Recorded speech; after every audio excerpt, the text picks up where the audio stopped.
Three, two, one, go. Hello again, everybody. Willy Daunic here with you and hosting Game Night on 102.5 The Game's Facebook page. Of course, I'm on Darren, Daunic, and Chase normally on the airwaves weekdays from 10 a.m. to 2 p.m., but we've been doing these series of Zoom interviews that I think a lot of you have enjoyed over the last few weeks. We've had some great in-depth conversations with some different sports personalities from our community. And tonight, we are joined by my good friend, the all-time leading scorer at Vanderbilt University for men's basketball, Shan Foster, former All-American, SEC superstar, legend. And, of course, he and I combined for well over 2,000 points in our respective Vanderbilt basketball careers. Of course, he had over 2,000. I added just over 100. But combined, Shane, I think that makes us one of the better duos, better than a lot of duos. Definitely, man. I remember you filling it up quite a bit. So I'm happy to be, mentioned right beside you, man. Well, it's great to catch up with you. There's so much going on in our world right now. And I've just really admired you. For people that maybe don't know how he and I got connected, because we're way far apart in our years along the timeline for Vanderbilt basketball. But we shared that experience, of course. But I got connected with Shane a few years ago when I was doing a basketball camp for 102.5 The Game. He was nice enough to come in and help us out. So he joined forces with me and taught, and not only teaching the game to kids, but also I think we could tell each other early when we started working together that we wanted to deliver a message beyond just how to dribble a ball and how to shoot properly and all the fundamentals. We tried to deliver some life lessons as well. So we bonded over that, and we've played a lot of pickup ball together for sure. I always like when I'm on Shane's team and not playing against Shane. But Shane, I think I've admired how you've turned yourself into a city leader. Since you got done playing for Vanderbilt. You've parlayed that. You not only played for a long time and you made money as a professional player, but you came back to the community here and you've made it well. First, tell us about that transition. You've got your Amend Together T-shirt on right now. That's where you are now. But when you got done playing professional basketball and you came back to Nashville, how did it evolve from that to what you're doing now? Well, I think it was definitely one of the scariest moments of my life. Not really knowing what I wanted to do and how I was going to go about doing it. And, I think the thing that was most important was having great mentors in my life that could steer me in the right direction and keep me thinking about things that they knew truly mattered to me and to my heart and to my core, but also the position that I held in the city of Nashville due to my career here and the relationships that I built here in the Nashville community. One of those people being the late David Williams, former athletic director at Vanderbilt University. And I went and sat down and talked with him. And, he really talked to me about Archie Griffin and what he was able to do in Ohio after having a great career there. And he talked about the importance of not only giving back to the community of which he played, but really diving deep into that community, really getting to know people and truly making a difference, finding your niche and your path and really making a difference in the community. Those are things that I really hadn't even thought about, really. I mean, I've always been the type of person to want to make a difference in the community, but to do it from a career standpoint and I really didn't really know what that was going to look like. And so David really helped to steer me in that way. And I got started at a charter school. David obviously was passionate about education. And so I got started helping to build up a charter school in the Antioch area called Intrepid College Prep, which is a 5th through 12th grade school, and done great work there.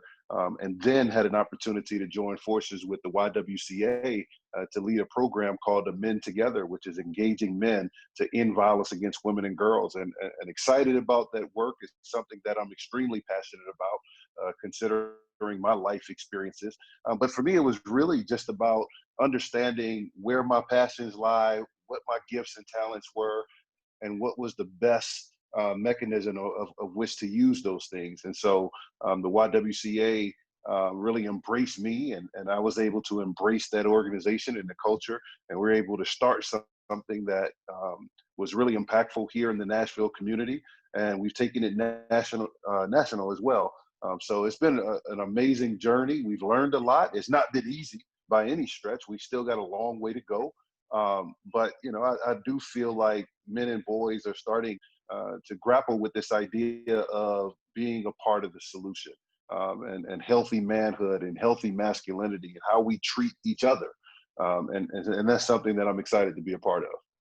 Well, one thing I've noticed, your ability to deliver a clear message to a group of kids like we had at our basketball camp. I've seen you address teenagers. You mentioned 5th through 12th. That's such a critical age of development. And I've seen you address a room of adults as well. So as it applies to Amend, give us, maybe for people that have not heard you deliver the message on Amend, it's a great initiative. The Predators have joined forces with you and your group and the YWCA. The treatment of women and girls is very, very important. And you've worked on this now for a few years, but give people, for maybe that have not jumped on board to this point, some of the statistics and why it's so important to try to get into the minds of young men early. Well, I think first and foremost, you got to understand that violence is a learned behavior. And boys who witness abuse at a young age are more than twice as likely to repeat that behavior. Girls who witness abuse at a young age are more than twice as likely to be victims of that same abuse. And so when we think about what we're seeing around the country as it relates to statistics, that 1 out of every 4 women experience domestic violence in their lifetime, that 1 out of every 5 women are sexually assaulted, 1 out of every 6 women on a college campus being raped or sexually abused. In this country, every single day, 3 women being killed by an intimate partner. These are statistics that we can't just sit by and allow to happen. We're talking about people who we love and care for. We're talking about our colleagues, our family, our friends. And I've been very fortunate in my life to come across some great, great men who I know beyond any shadow of a doubt want to be good, upstanding men. That doesn't mean they're perfect, but they're really trying the best they can. Well, the reality is, for so long, women have been fighting and combating this issue basically by themselves. And I've heard many of the leaders in the Me Too movement and in the women's rights movement say that if they could have solved this issue, it would have been solved a long time ago. It's time for men to step up and be a part of the solution. And it's not difficult. We're not asking anybody to go do anything crazy. It's just all about respect for yourself, really understanding and having a grasp on who you are, who you want to be, as it relates to manhood and masculinity, values and morals and character, and then holding each other accountable for those same values. If you're someone who is not disrespectful or demeaning towards women and girls, don't allow those who you associate with to be demeaning as well. And as it relates to the objectification of women, don't allow these things to happen. Don't sit back and turn a blind eye. You know, gone are the days when we would say that what happens in our house stays in our house and we sweep things under the rug. Now is the time that when you see something, you should say something.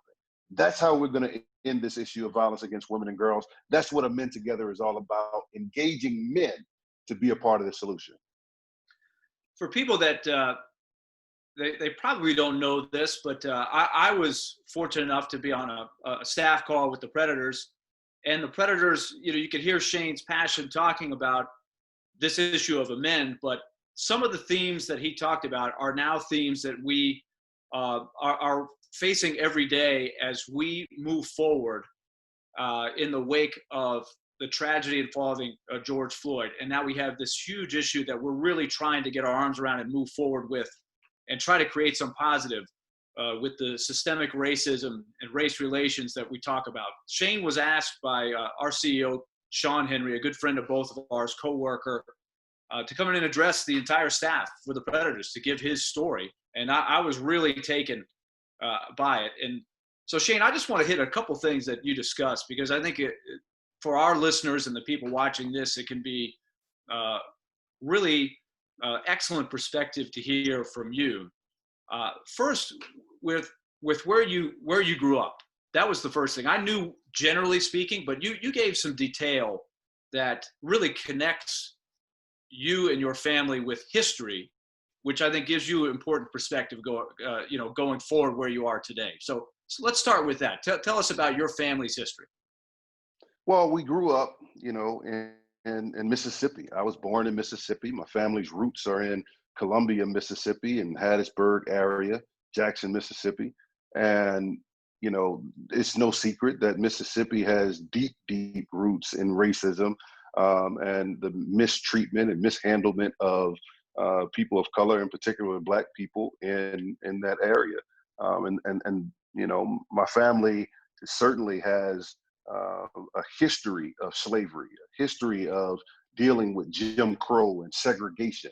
I would talk to my grandmother about when she was going to school, and there being whites only fountains and segregated schools and things of that sort. And I would talk to my grandfather about his time in the military and how as long as they were out in another country and fighting a war, that they were family and everybody was brothers and they were just trying to make it back home safely and everybody had each other's back. And the moment they set foot back on American soil, they were separate again. And he was treated not as a brother, but as other, someone who at that point in time was seen as 3/5 of a human being. And people would spit in his face and they would force him to go and sit in the back of the bus. And all of these kind of experiences. And, as I think about what's going on right now, and I've talked to so many people, there's this idea or this thought that somehow in Nashville, we've turned a page from racism. And it's as if the things that happened with Martin Luther King were so long ago. But the reality is we have individuals who are still living today that lived through even the worst of those things, and they're seeing it all over again now. I was fortunate enough to go to school in New Orleans and finish high school. But during that experience, and I shared this with the Preds, that there was a time I was walking up and down the street dribbling a basketball with a hoodie on and some sweatpants. This the typical attire for athletes, especially when it's the wintertime, And so I'm walking up and down the street dribbling the basketball, and a police officer comes and he gets out of his car and he throws me up against the house. And he's patting me down and he's being overly aggressive. And I remember asking, what did I do? What did I do? And the police officer says, you fit a description. What description is that? I'm a basketball player. At this point in time, I was the president of the youth department at my church. I had a 3.5 GPA in high school. I was trying to do all the right things. I was speaking at different conferences and churches and all of this stuff, but it didn't stop me from having that experience. Right. It's the exact same experience that's happening for people here today. As you told that story to us, Shane, last week, I pictured myself, many times walking from a gym back home or on my bike in, similar dress, sweatpants, sweatshirt, whatever, dribbling a ball. And I think it was a great moment for so many of us to think, I never had to think about that. And hearing people like yourself tell similar stories, whether they were athletes or anything else, but so many people had some sort of similar experience with that. And you also shared with us, when you were talking about the generations of your family and hoping that the struggles would lead to better things for the next generation. And I think one of your family members, I think it was your mom, said, I wished you would not have to go through this, but she had to sort of have the talk with you about that. I thought that was very, very moving. That was a tough conversation, to be doing all the things that everyone tells you need to be doing in order to stay out of trouble and to have that experience. And you're right, it was my mother who had that conversation with me, and with tears in her eyes, she was saying, I was hoping that this would not be your experience. I was hoping that the same thing that I went through, that you wouldn't go through it today. The same thing that your dad went through, that you wouldn't go through it today. The same thing that your grandfather went through, that you wouldn't go through it today. But still, here we are. and you go through the list of all the things that you have to do when you're encountering people who mean to hurt you and mean to do you harm, whether it's a police officer or someone else in the neighborhood. And she had to explain to me that the reality is you did nothing wrong. There was nothing that you did to deserve it, but there are people in this world that are going to hate you, that are going to do mean things to you because of the color of your skin.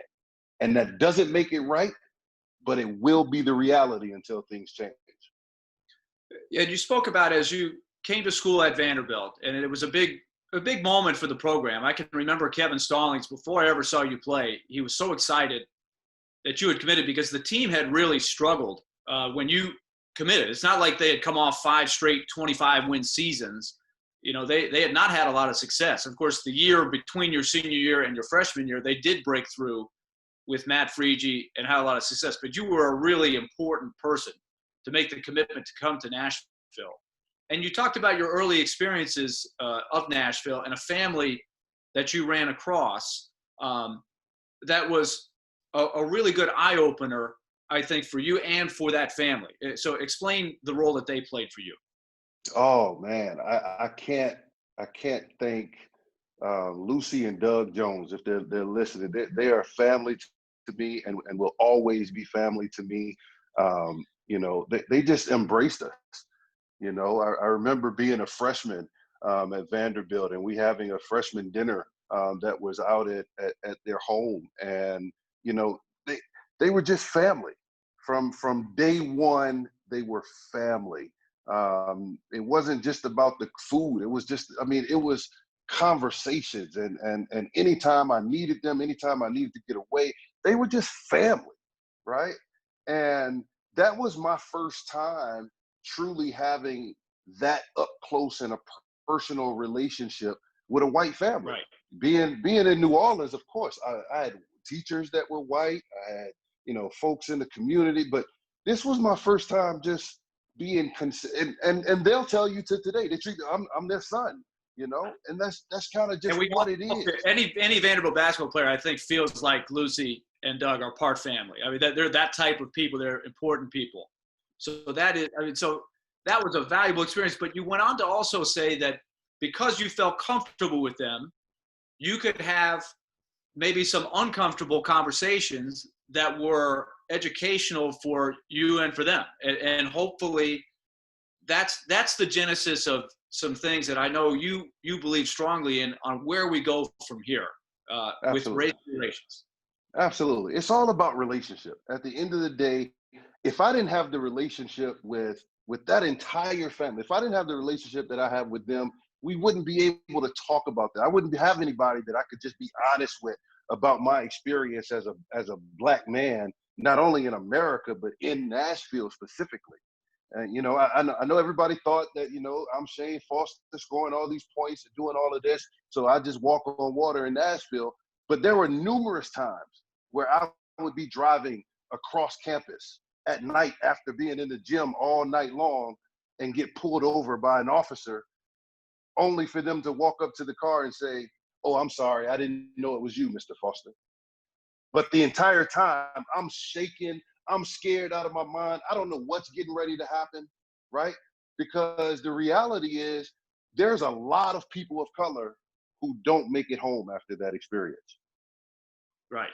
I have a cousin in my life who literally lost their life. I have a cousin who lost their life to police brutality. And that's not to say that all police are bad, because they're not. I have great friends that are police officers. But I think the reality is we have to hold each other accountable for the actions and behaviors that we expect, not only for ourselves, but for others.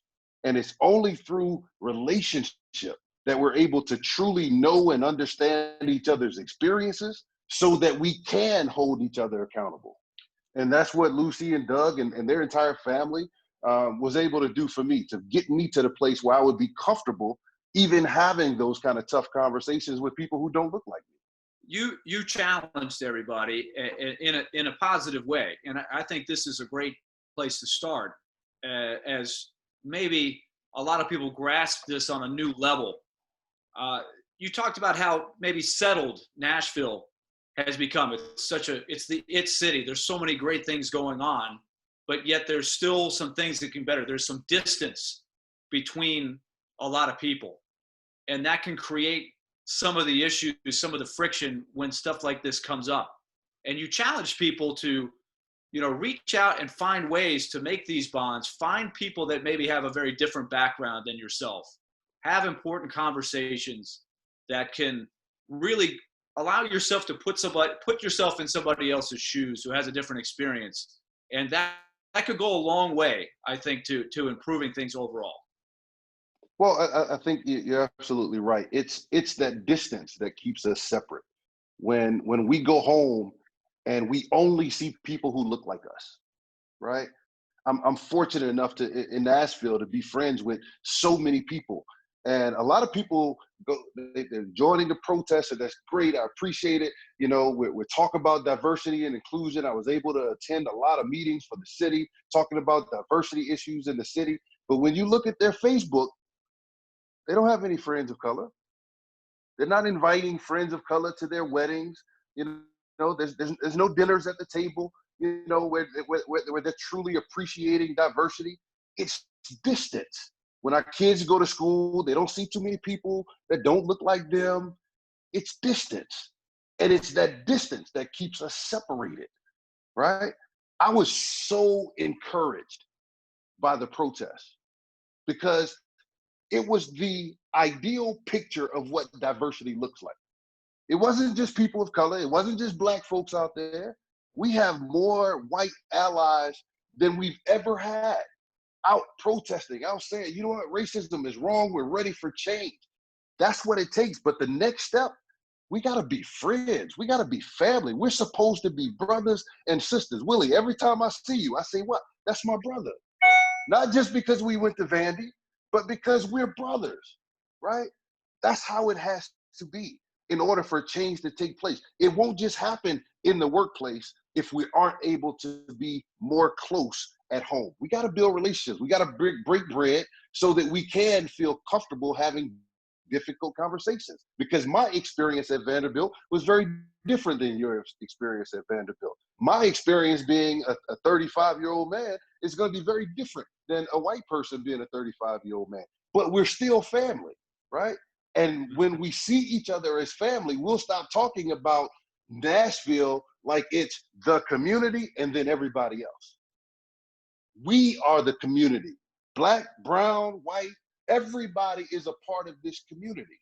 And when we start seeing this as us as opposed to them, then we'll start to fund our schools better.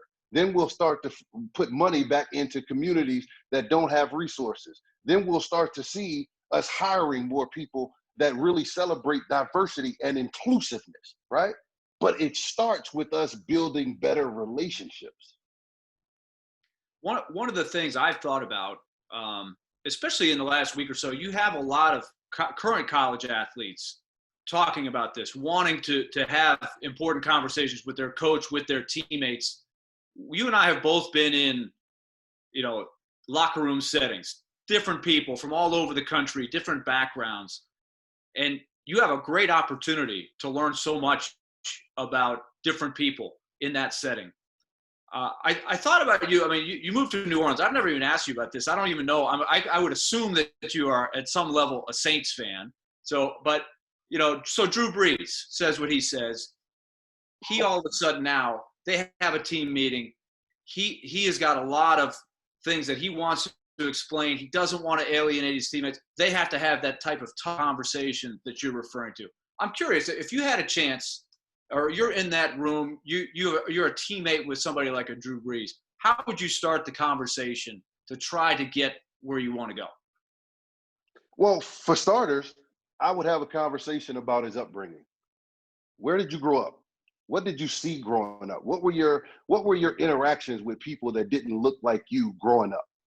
What were some of the conversations that were had at your kitchen table about race and about difference and about how we all fit in this world together? And then once I was able to hear from him his story, then I'll share with him mine. And I'd point out the similarities and I'll point out the things that are different and say, based on my experience, This is why kneeling made sense to me. I'd explained to him that I have, like you, I have people in my family that have fought for this country. And in no way, shape, or form will I ever disrespect those who have fought for this country. I was born in this country. I've spent my whole entire life in this country. But the reality is, when I go overseas, I'm not Black. When I visit other countries, when I've played in other countries, I'm not Black. I'm American. It's only when I step back foot in America, where I too was born, am I Black, right? Do I now have to put Black on every application that I apply for, right? Am I now discriminated against? Not because of any other reason than because I'm Black. Now I'm getting pulled over by police officers because I'm Black. Not because I overran a red light, not because I missed a stop sign, not because I was speeding, because I'm Black, right? That's my experience. And because we're brothers, I care about what matters to you, but I also need you to care about what matters to me, because my life depends on it. Not just because I want you on board, but because my life depends on it. Because it's not fair that I got to talk to my son and tell my son that if he ever gets stopped by police, that he's got to be at 10 and 2 and be respectful, irregardless of his white friend that might spot off all of his rights and might tell the police officer, I need your badge number and I need to speak to your supervisor. We can't say that because we might not make it back home. That's my experience. And if we're truly going to be brothers, we're truly going to be teammates, I need you to know my experience. I need you to appreciate my experience. And I need us to fight together, because I want to be treated just like you. I want to walk into establishments and people respect me, not because I'm Shan Foster, but because I'm a human being just like you. I watched the conversation. I think the theme that you've gotten me really thinking about the last week or so is sort of the self-reflection, self-evaluation, challenging to look to a new level and have these conversations you're talking about. I saw on CBS on their morning show a conversation that they had with 4 police chiefs, and I admired that they were in that mode. Let's look at ourselves. Let's talk about how we each other. Let's look deep. Let's look in the mirror. Let's see how we can be better. That's such an important thing. I think you've talked in detail about how important that is. The other part that I think is important, Shane, we've got this desire, right? Everybody is in this mode. There's no sports, so especially the sports audience, where I see the world through that prism, we don't have a game to look forward to in the next week or 10 days. It's going to be a while. Nope. This is a great time to have a lot of these conversations. So how do we mobilize? How do we turn this and channel this into, policy changes and the things that we'd like to see? How do we take it to the next step? Well, I think it starts with education, right? There's so many amazing books out there. There's amazing movies and films and documentaries. We have to take the time. If we truly care, we have to take the time to educate ourselves, more important than anything else. Then we got to make sure like you said, we got to look in the mirror and make sure we're right. If there are areas in our life that we need to improve, that's fine. Nobody's perfect, and nobody's expecting anybody to be perfect. We have to own our mistakes, apologize, and let's move forward. Then we have to be intentional about voting. We have to I don't care who you vote for, you got to get out and vote. Every single vote matters. People have shed their blood and lost their life for the right to vote. We need to get out and vote, right? Which means we need to be educated about the policies, about the law, about all of these things that our vote impacts, right? And then we need to make sure we put our money where our mouth is. We need to make sure that we are supporting minority businesses, right? We need to make sure that when we are in a position to hire, that we're hiring diverse candidates, that we're interviewing diverse candidates, right? It is, for Nashville as a whole, one of the places where we need to grow is in executive leadership. You look around at executive leadership in Nashville, it is overwhelmingly white. And that's not a criticism, that's an observation. If we want to be diverse and inclusive, we just got to change it, right? But that's where we have to be willing to do the work, because when we raise everyone, everybody wins. Everybody wins. Everybody lives in a more peaceful society. Everybody lives in a place that we truly recognize and are able to go after the American dream, and we all benefit, all boats rise. But we have to be intentional about it. We got to educate ourselves. We got to hold ourselves and others accountable. We got to vote, and we have to begin to hire differently. It's unacceptable that people of color make up such a large majority of non-managerial positions. And when you look at leadership, there's no representation. I think a lot of people watch this, and hopefully they've been as riveted as I've been in listening to this again, Shane. And some people are probably like, are they ever going to talk basketball or anything, Vanderbilt? But one of the things that I am excited about, because my wife, Erin, who you know very well, she goes way back with Candace Story Lee, Dr. Lee, as we know her now. But I remember her, I was announcing the women's basketball games when she was playing. So I've known Candace for a long time. But that is one of the things that is exciting at our school at Vanderbilt. African-American female athletic director, first ever in the SEC. African-American football coach, African-American men's basketball coach. I think I saw this. It's the only Power 5 school that has all three of those roles filled by African-Americans. That's exciting. And more so than that, just knowing the three of them, and I'm getting to know Coach Stackhouse better. And he's not a guy that's going to let you in and be out there. But once you learn more about him slowly, I think the more you really start to admire what he's about. So let me ask you about those three real quick before I let you go, because those three leaders are going to be very important for Vanderbilt, and they can have a big impact on all that we're talking about. Let's start with Candace. Well, I think the important thing about Candace is she is the most loyal person you ever meet in your life.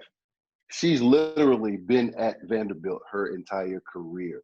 There is no one who represents Vanderbilt through and through better than Candace. I mean, it just is what it is. And she's been able to sit under amazing leadership in David Williams, one of the most highly respected athletic directors in the entire country while he was here. She is qualified to do this. And she is really going to take Vanderbilt to higher and higher heights. It is no coincidence that she's in the seat that she's in. She deserves it. She has the community behind her, and Vanderbilt is going to benefit from her leadership being in that position.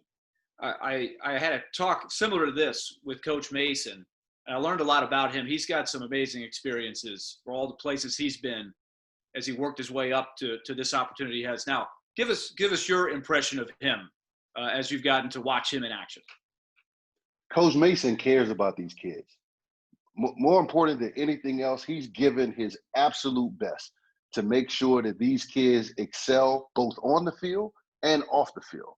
I mean, that is the core of who he is as a person. He's bringing in speakers, he's bringing in educational stuff, and he has these kids working and busting their butt on that field every single day, because that's who he is. Passion, right? He's passionate about these kids. He's passionate about winning football games. He's passionate about the whole process. That's what makes Vanderbilt so attractive, that you have coaches who not only have the passion for the sport, but they also have a passion for these young men. There's no better place to send your son or your daughter to go to school to play ball than Vanderbilt University, especially in the SEC conference. And Coach Mason is literally at the top. He's one of the best coaches I've been around. Yeah, it's hard not to see his enthusiasm and his passion for sure. He's an easy guy to root for. So now let's end with Coach Stackhouse. And I think a lot of Vanderbilt basketball fans who are so hungry to get the program back to where you and I have experienced, NCAA tournament, expecting to have success and expecting when anybody comes into Memorial Gym that it's going to be awfully tough to win. It's become a little too easy the last couple of years, and Coach Stackhouse is trying to build that foundation here. Give us your impression of him. You've gotten a chance to be an analyst for some of the games now. You've watched him closely. So give us your thoughts on what he's up to. Very similar to Coach Mason. He really cares about these kids, and he's focused on player development. That's what he's all about. That's the core of his heart, is player development. Getting these kids in here, training them up, and then letting them. Unfortunately, we've had some major injuries to our best players the last 2 years, but I think this year things are going to turn around drastically. Jerry Stackhouse, I mean, the guy has a resume second to none. He did it at a high level at every single level of his career. A phenomenal player, did it on both sides of the floor, understand X's and O's. He's a phenomenal coach. He's a phenomenal leader. And again, when these kids leave Vanderbilt University, they're going to be great players, but even more importantly, they're going to be great men. And I can't understate that. And that's the beauty of Vanderbilt. And I tell you what, when Stackhouse is able to get his players in here, watch out. It's going to be serious to watch. Well, that's going to be exciting. So, Shane, thanks a lot for the time. I hope a lot of people see this. I hope you continue to be a great spokesperson. I know you will be, and I hope a lot of people take you up on some of these ideas you have. It's a simple thing to do, is to just have some conversations, start conversations, put yourself in somebody else's shoes. And my friend, I'll see you here again very, very soon. And I'm hoping that we have some action to follow here in the next couple of months, whether it's on the ice, on the field, on the court, all of these things. And let's hope that someday down the road we'll look back on this time, even though right now you see all these memes and tweets about, 2020, what's next, all of this stuff. But maybe it's not how you start, it's how you finish, right? That's what we taught our kids in basketball camp, right? You stay with it. You persevere through the tough times. Absolutely, man. I appreciate you having me on. I really appreciate the opportunity. Always a pleasure to spend some time with you, man. And I think you're absolutely right. We're at the precipice of change right now. I think great things are coming, and I'm excited about what's next in store for Nashville as well. That's the all-time leading scorer from Vanderbilt basketball history, Shan Foster, joining us here on Game Night 102.5 The Game. And this will be up. Pass it along to your friends. If you're watching this on Facebook, if you didn't see it live, I hope people get a chance to see this conversation because I think you'll enjoy it. Thanks again, everybody, and we'll talk to you again next week.